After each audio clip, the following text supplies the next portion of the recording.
இது வந்து எப்படின்னா இதெல்லாம் கற்பனையா சொல்றது. ஃப்ராட் நடக்கும்போது என்ன பண்ணிட்டு இருந்தீங்க?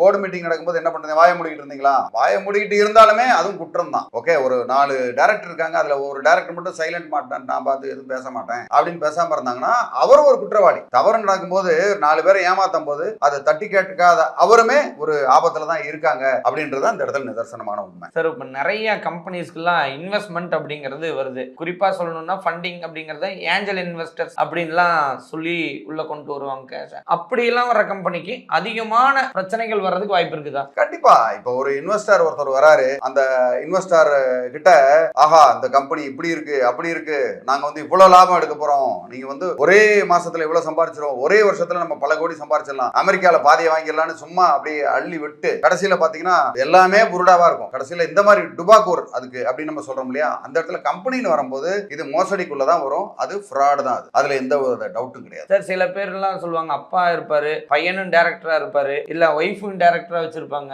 இல்ல மச்சான டைரக்டரா வச்சிருப்பாங்க. இந்த மாதிரி ரிலேஷன்ஸ் எல்லாத்தையுமே டைரக்டர் ரோல்ல கொண்டு வந்திருப்பாங்க.